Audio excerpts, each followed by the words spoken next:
Hello students, in last video we discussed the numerical portion of two laws, that was law of conservation of mass and the law of constant proportion. So in this lecture we are going to discuss the numerical problems of law of multiple proportion. Okay, so let us start with this question. The question is, when carbon and hydrogen combine to form three compounds that are A, B and C, the percentage of hydrogen in these compounds are 25, 14.3 and 7.7 respectively. Show that the data illustrate the law of multiple proportion. हमें दिखाना है कि जो data है वो law of multiple proportion को follow करेगा.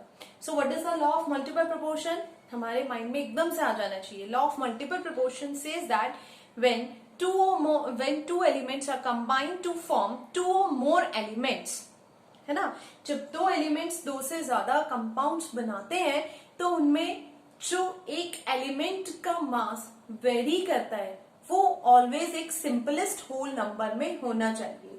Like when carbon and hydrogen are mixed together, as we know that carbon and hydrogen when mixed they form hydrocarbon, a number of hydrocarbon. So in these hydrocarbon, while hydrogen and carbon combine to form three compounds. Okay, so here the percentage of three compounds of hydrogen is given, that is 25, 14.3 and 7.7. So first of all, we need to find out the percentage of C1, C2, C3. Here 1, 2, 3 are the notations only which denote the first compound, second compound and third compound. They are not the particular formula. Okay? ऐसा मत सोचिए कि H1, C1, H2, C2, H3, C3 कोई compound बन रहा है.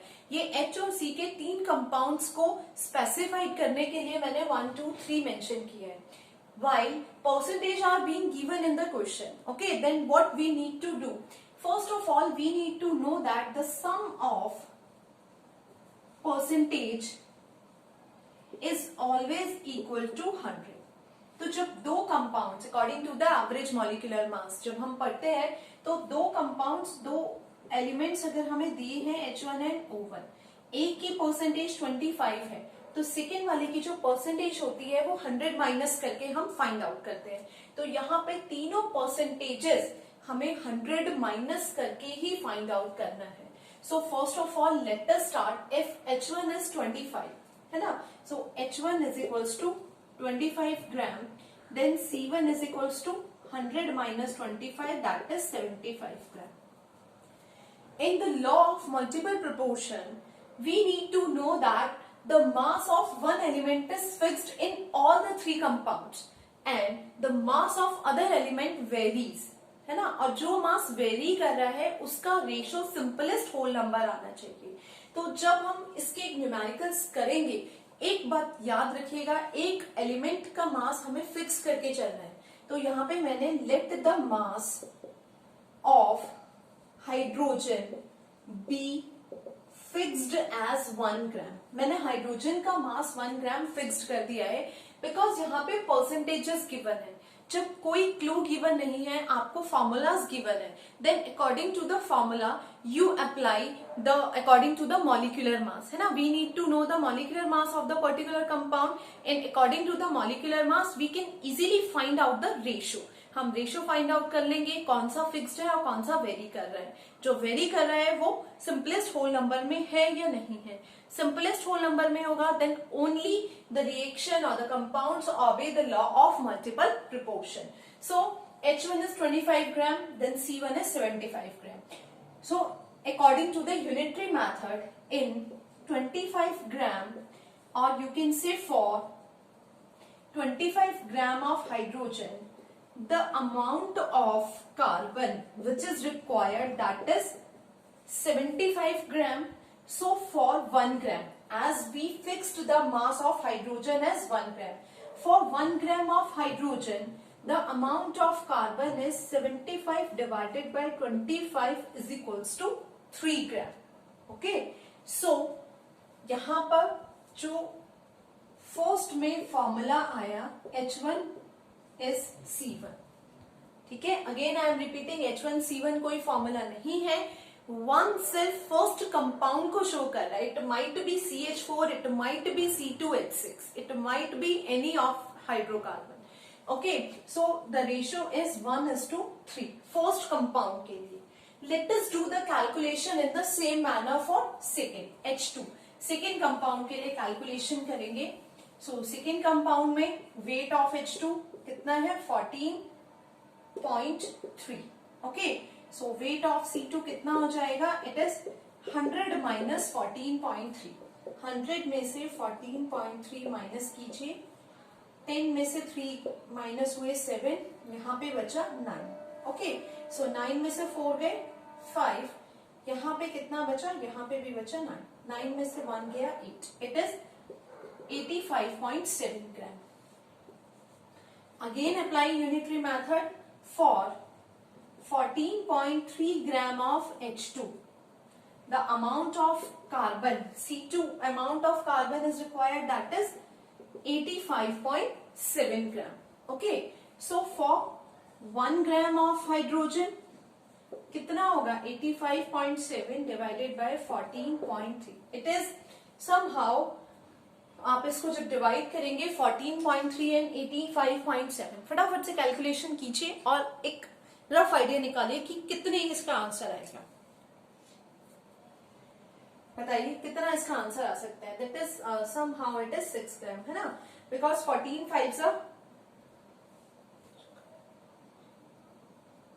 5 80, है ना, एंड 14 6 84 समथिंग. तो ये 6 ग्राम अप्रोक्सीमेट 6 ग्राम आएगा. एक चीज और याद रखिए, पॉइंट के बाद डेसिमल में अगर कुछ 1 2 3 आता है then we can drop that value. Okay, because we need to find out the ratio, so we can drop that value. So second में हमारा जो आंसर आया that is H2 is C2, that is 1:6. Okay, let us do the calculation for third part. Third part की जब calculation हम करेंगे तो third part में same as 7.7, then C3 is 100 minus 7.7. 100 में से ये सबको प्लस माइनस आता ही होगा, है ना. 10 में से 7 गया 3, 9 में से 7 गया, देन हाउ मच, बोलिए फटाफट से. 9 माइनस 7 कितना बचा 3, बोलिए 2. ओके, देन यहां पे कितना आया 92. That is 92.3. Got it. And then what we need to do, बताइए क्या करेंगे हम नेक्स्ट में. Same as for 7.7 gram of hydrogen, what is the amount of carbon, 92.3 gram of carbon. So 1 gram of hydrogen कितना हुआ 92.3 divided by 7.7. तो ये जब हम इसको डिवाइड करते हैं 92.3 डिवाइडेड बाय 7.7, तो ये somehow हमारा 12 आ जाता है ना. 7.7 7 से भी अगर हम डिवाइड करेंगे देन 7 1 7, तो 12 पॉइंट समथिंग आएगा. We can take as 12. So in the third part H3 and C3 का जो रेशियो आया आपका वो आया 1:12, है ना. So what is the conclusion, the conclusion is the ratio of or the mass of hydrogen is fixed in all the 3 experiment, but the ratio of carbon which vary is in the, it is 3:2, C1 C2 and C3. 3:6:12. 3 1s are 3, 3 2s are 6, 3 4s are 12, 3 4s are 12. Okay, so जो ratio हमारा आता है वो ratio क्या है 1:2:4. It is a simplest whole number ratio. It means this data verifies the law of multiple proportion. Multiple proportion को follow करता है. इस टाइप के जितने भी क्वेश्चंस आपको मिलेंगे उन क्वेश्चंस में अगर मैं देखूं तो उन क्वेश्चंस में आपको इसी टाइप के कुछ डेटास मिलेंगे जिसमें आपको क्या करना है, एक मास को फिक्स्ड करके चलना है. ठीक है, इट इज इजी कि हम 1 ग्राम फिक्स कर ले। So for unitary method apply करने के बाद हम जो फिक्स हमने किया है उसको छोड़ दे, जो दूसरी परसेंटेज हम फाइंड आउट कर रहे हैं उसका रेशियो हमें लास्ट में चेक करना है। If it will be the whole number और सिंपलेस्ट होल नंबर और the multiple of simplest whole number, then the data will definitely justify the law of multiple proportion. Okay, so let us take another example for the next law. आप इसकी practice कीजिए, इसके numericals को try कीजिए। If you have any problem, then you can ask me anytime. बस याद रख के चलिए कि हमें क्या करना है, we need to fix the mass. हमें एक मास को फिक्स करके चलना है। जब तक हम एक मास फिक्स नहीं करेंगे तो दूसरे को कैलकुलेट नहीं कर पाएंगे, because in the law of multiple proportion, law of multiple proportion में करना ही हमें ये है कि जब दो एलिमेंट्स कंबाइन होके दो या दो से ज्यादा कंपाउंड्स बना रहे हैं, तो जिस एलिमेंट का रेशियो वेरी कर रहा है, जिसका मास वेरी कर रहा है, उसमें ऑलवेज सिंपलेस्ट होल नंबर होना चाहिए। मीन्स वो रेशियो एक सिंपलेस्ट होल नंबर में होना चाहिए। It must be necessary. Okay, so let us take another example. एक एग्जांपल और लेते हैं हम। मैं आपको एक दो एग्जांपल सभी लॉज के एक बार इसीलिए समझा रही हूँ दैट इट इज इजी कि आप उसको अच्छे से कर पाए, आप उसको बहुत अच्छे से समझ पाए। Okay, you can take the next example for next law. We have the data that was phosphorus trichloride PCl3, that is the formula of phosphorus trichloride. Phosphorus trichloride contains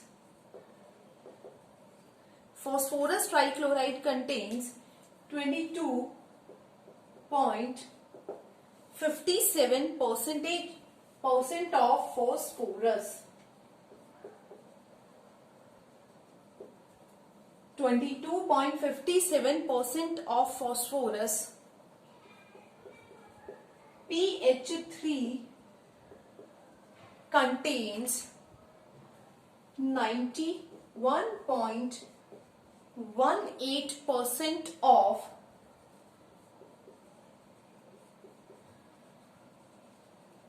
pH3 contains 91.18% of phosphorus. HCl, hydrochloric acid contains 97.23% of chlorine. 23% of chlorine. Show that these data illustrates the law of reciprocal proportion. Law of reciprocal proportion. Okay, so our question is, when phosphorus trichloride contains 22.57 gram of phosphorus, phosphine contains 91.18 gram of phosphorus, and hydrochloric acid contains 97.23% of chlorine. Show that the data is according to the law of constant proportion, and you can say these data illustrates the law of reciprocal proportion, not constant proportion. So what we can do in this question, first of all, because as we know that for doing the law of reciprocal proportion, we need to take three elements, that is phosphorus, hydrogen and chlorine. Let us fix the mass of one, है ना। यहाँ पर भी हम एक मास को fix कर देंगे। फॉस्फोरस को मैंने लिया है कि हम फॉस्फोरस को फिक्स कर दें। Why? Because इस डेटा में PCl3 में भी फॉस्फोरस की परसेंटेज गिवन है एंड PH3 में भी फॉस्फोरस की ही परसेंटेज गिवन है। सो हम जो फिक्स मास करेंगे वो फॉस्फोरस का ही करेंगे। कंडीशन मैंने आपको बता दी, बिकॉज फॉस्फोरस ट्राइक्लोराइड में भी जो परसेंटेज गिवन है that is for phosphorus, and phosphine में जो परसेंटेज गिवन है that is again for phosphorus, and in HCl जो परसेंटेज गिवन है that is for chlorine. Okay, so let us start. First of all, wait of phosphorus means mass, है ना. Again recall in your mind, in the last question हमने क्या किया था, what will we did, weight of phosphorus in phosphine, वो sorry phosphorus trichloride PCl3 में लेके चलेंगे पहले. it is 22.57 of phosphorus, है ना. so किसकी बात कर रहे हैं हम, PCl3 की बात कर रहे हैं. तो PCl3 में 2 एलिमेंट्स है, एक की परसेंटेज आपको 22.57 दिया है, देन दूसरे की परसेंटेज से मास फाइंड आउट कर लेंगे. Weight of chlorine how much, it is 100 minus 22.57, it is 100 minus 22.57, that is around 77.43 gram. Okay, so first of all याद रखिए, let the mass of phosphorus 1 gram means it is fixed as 1 gram. 1 gram हमने fixed कर लिया है. समझ गए होंगे आप मैंने 1 gram क्यों फिक्स किया है. कीजिए फिर. for 22.57 gram of phosphorus, what is the amount of chlorine we need? We need 77.43 gram of chlorine. Okay, so for 1 gram of phosphorus कितना हमें चाहिए, 77.43 divided by 22.57. What is the approximate answer of this? Approximate answer of this, it is 3.43 gram. मैं again आपको बता रही हूँ, मैं एक आपको रफ आइडिया बता रही हूँ. आप जब कैलकुलेशन करोगे ना तो कैलकुलेशन से बहुत इजीली फाइंड आउट करोगे, क्योंकि अगर मैं कैलकुलेशन आपको बताऊंगी तो हम कैलकुलेशन में ही लगे रहेंगे, है ना. तो इसीलिए एक रफली मैं आपको एग्जांपल करके दिखा रही हूँ. आपकी जो वैल्यूज है वो 99.9% मेरी वैल्यू से मैच करेगा. हो सकता है पॉइंट में कोई 0.5% का डिफरेंस हो, इट्स नथिंग मैटर. ओके, सो ये हमारी वैल्यू किसकी आई, 3.3 gram of chlorine. Second, phosphine के लिए चलते हैं. तो फर्स्ट स्टेप क्लियर है, बिकॉज 3 कंपाउंड्स बन रहे हैं.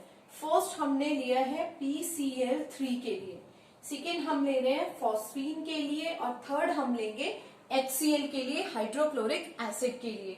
Because as per the data first is PCl3, तो मैं Cl को इधर भी लिख सकती हूँ और यहाँ पर भी लिख सकते हैं, डजंट मैटर. ऐसा मत सोचेगा कि PCl3 यहाँ लिखा है, मैम ने Cl यहाँ लिख दिया है. ठीक है, इससे क्वेश्चन में कोई इफेक्ट नहीं पड़ेगा. जो मास हम फिक्स्ड करते हैं उसको हम टॉप पे लिखते हैं. ठीक है, तो फर्स्ट पार्ट कंप्लीट है. फर्स्ट पार्ट से क्लोरीन की वैल्यू आई है 3.43 gram. For second part is for phosphine PH3. Again weight of phosphorus is कितना दिया है, 91.18 ग्राम. ग्राम ले लेते हैं मास बाय परसेंटेज के according. Then for hydrogen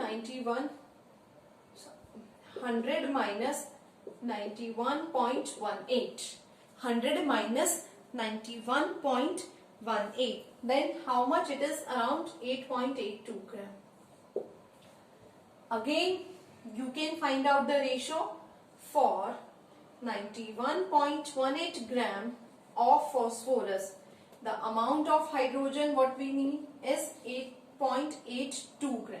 Okay, so for 1 gram of phosphorus कितना हो जाएगा, it is 8.82 divided by 91.18.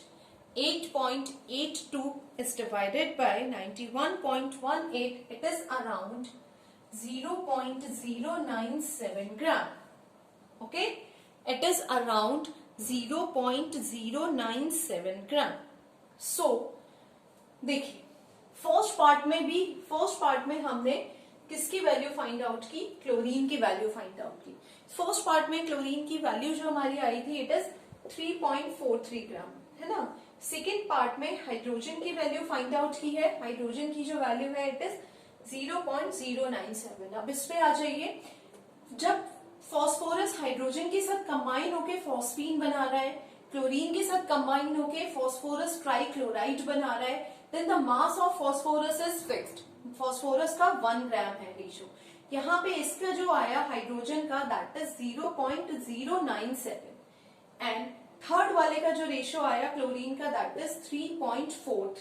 Okay, सो यहां से एक चीज क्लियर हो गई, ये वैल्यूज याद रखिएगा। एक पॉइंट क्लियर हो गया कि जो रेशो है आपका यहां तक, इन दोनों कंपाउंड्स बनने में जो रेशो आया हाइड्रोजन एंड क्लोरीन का दैट इज 0.97:3.43।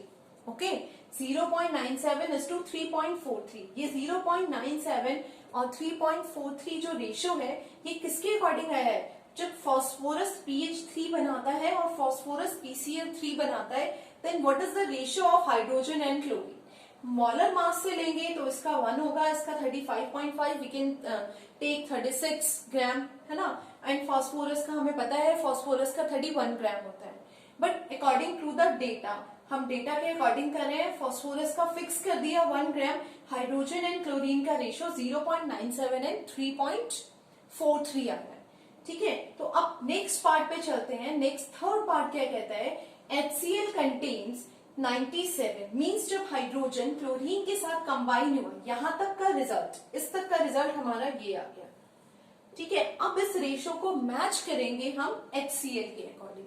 HCl के अकॉर्डिंग हाइड्रोजन और क्लोरीन का रेशो फाइंड आउट करेंगे, फिर उस रेशो से इस रेशो को रिलेट करेंगे and then we check the ratio is the simplest whole number और not. Okay, so let us do the next one. Next part is HCl contain, chlorine की mass जो है, क्लोरीन की percentage it is 97.23 gram, 97.23 gram.